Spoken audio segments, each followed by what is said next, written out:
Bismillahirrahmanirrahim. Assalamualaikum warahmatullahi wabarakatuh. Saya Roy Maulana Ishak dari kelompok 4 dan bersama rekan saya Anissa Wulansari. Di sini kami akan mempresentasikan makalah tentang bab zakat. Yang pertama yaitu pengertian zakat. Pengertian zakat secara bahasa berasal dari kata zakah yang berarti suci, bersih, subur, berkat dan berkembang.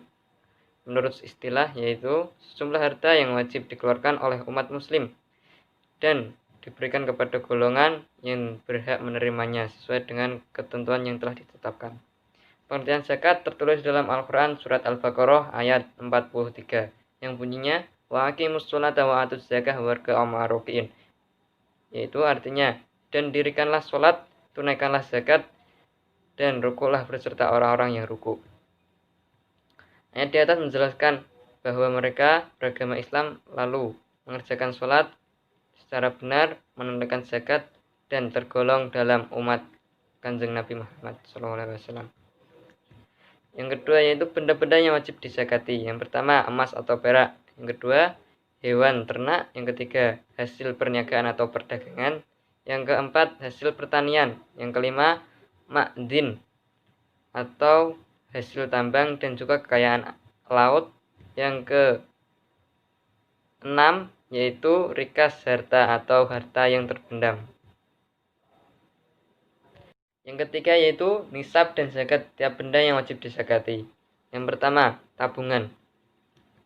Nisab tabungan yaitu apabila seorang muslim mempunyai tabungan atau uang simpanan selama 1 tahun mencapai 85 gram emas, wajib mengeluarkan zakat sebesar 2,5% dari harta tabungan tersebut. Yang kedua yaitu nisab dan zakat emas atau perak. Setiap muslim yang punya simpanan emas atau perak dalam setahunnya minimal mencapai 85 gram emas, maka wajib mengeluarkan zakat sebesar 2,5% dari emas atau perak tersebut. Yang ketiga yaitu hasil perdagangan. Nisab hasil perdagangan yaitu 85 gram emas. Itu 85 tersebut sudah dikurangi atas uang yang dihutang dan kerugian, maka wajib baginya mengeluarkan zakat sebesar 2,5%. Yang keempat yaitu nisab dan zakat buah-buahan dan biji-bijian. Buah-buahan yang wajib dizakati yaitu anggur dan kurma, sedangkan biji-bijian yaitu yang wajib dizakati adalah hanya bijian yang kuat disimpan lama, seperti gandum, padi, jagung, dan kacang. Nisab buah-buahan dan biji-bijian yaitu 5 wasak atau sekitar 653 kg. Zakat yang dikeluarkan apabila pengairan atau ketika proses perkembangan buah-buahan atau biji-bijian tersebut menggunakan air hujan langsung, maka wajib baginya mengeluarkan zakat sebesar 10%. Dan apabila pengairan tersebut menggunakan biaya, yakni menggunakan diesel atau yang lainnya, maka wajib baginya mengeluarkan 5% dari hasil buah-buahan dan biji-bijian. Yang kelima yaitu hewan ternak. Hewan ternak yang wajib dizakati yaitu yang pertama unta. Bila seseorang mempunyai unta 5-9 ekor unta, maka wajib baginya mengeluarkan zakat 1 ekor kambing. Dan apabila mempunyai unta 10-14, maka wajib baginya mengeluarkan zakat 2 ekor kambing. Dan apabila mempunyai 15-19 ekor unta, wajib baginya mengeluarkan 3 ekor kambing. Apabila mempunyai 20-24 ekor unta, maka wajib baginya mengeluarkan 4 ekor kambing. Dan begitu seterusnya. Yang kedua yaitu hewan lembu atau kerbau atau sapi. Apabila seorang muslim mempunyai 30-39 ekor kerbau atau sapi, maka wajib baginya mengeluarkan zakat 1 ekor sapi jantan atau betina usia 1 tahun. 1 ekor betina usia 1 tahun. Yang kedua, apabila seorang muslim mempunyai 40-59 ekor sapi atau kerbau, maka wajib baginya mengeluarkan 2 ekor anak sapi betina usia 2 tahun. Dan apabila mempunyai 60-69 ekor sapi atau kerbau, maka wajib baginya mengeluarkan zakat 2 ekor sapi jantan, anak sapi jantan, 2 ekor anak sapi jantan.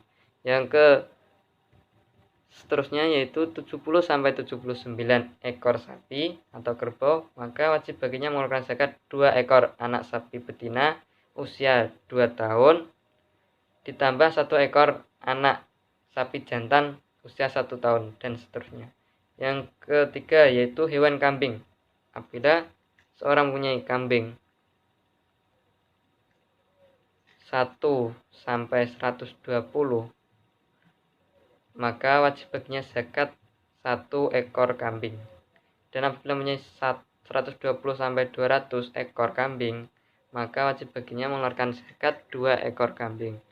Dan apabila menjadi 201-399 ekor kambing, maka wajib baginya mengeluarkan 3 ekor kambing.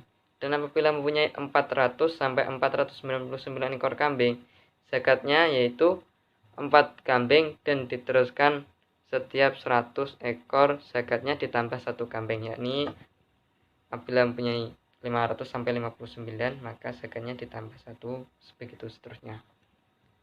Yang keenam yaitu barang tambang dan juga barang temuan, yakni barang yang terpendam dalam tanah dan tidak diketahui pemiliknya seperti barang tambang, maka wajib baginya mengeluarkan zakat sebesar 20% dari barang temuan tersebut atau barang tambang tersebut.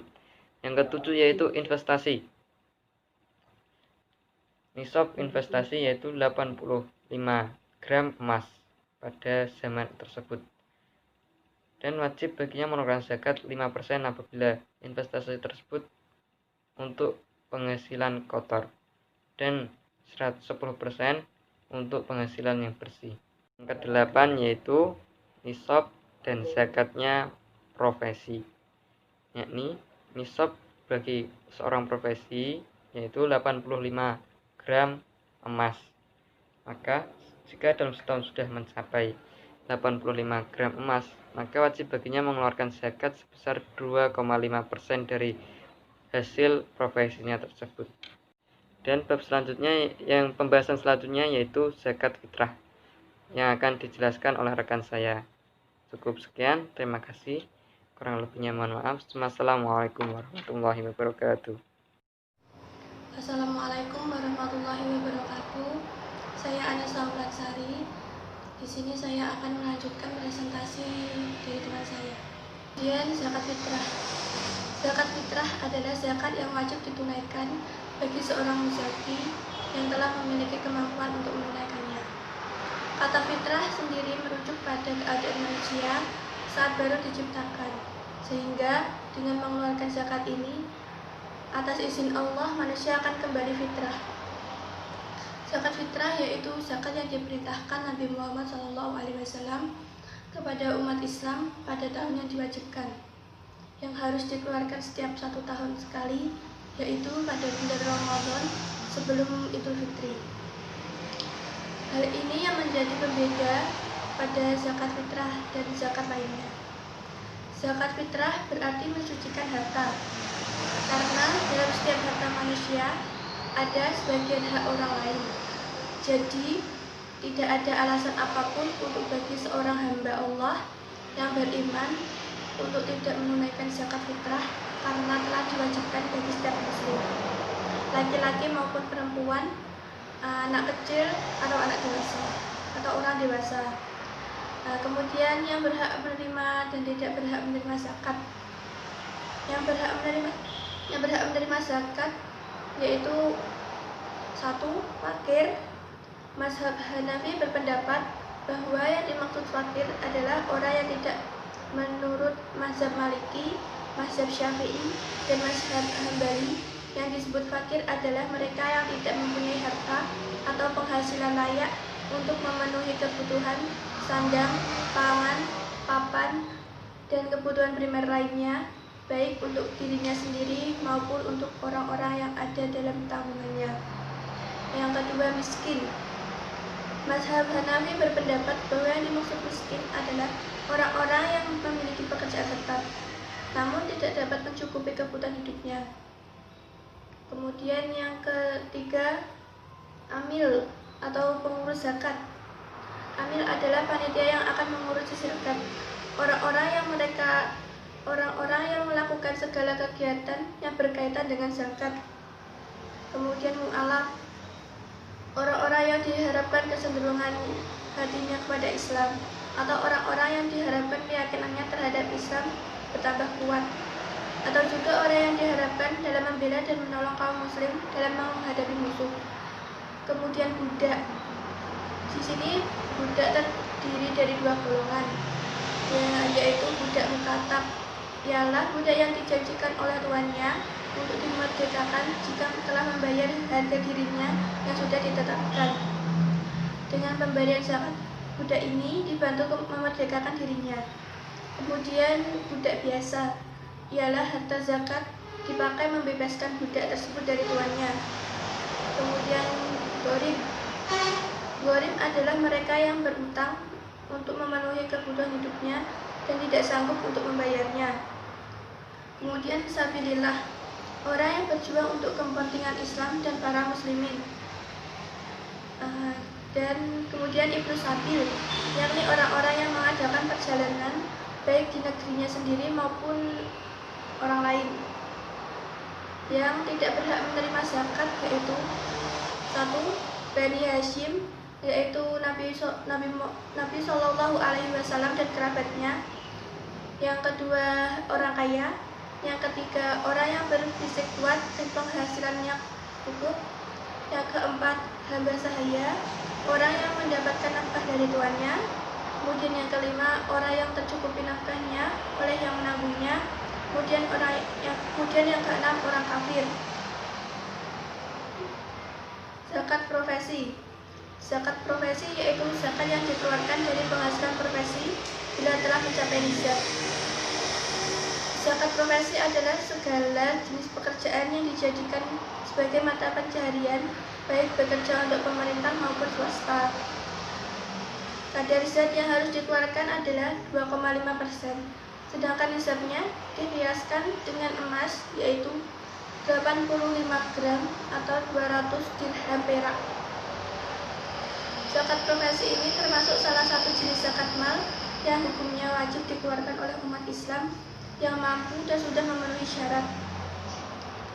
Kemudian syarat sah mengeluarkan zakat profesi. 1. Harta dikuasai penuh. 2. Hartanya berkembang dan lebih baik dari kebutuhan pokok. Yang ketiga, mencapai nisab. Yang keempat, bebas dari hutang. Sekian dari saya.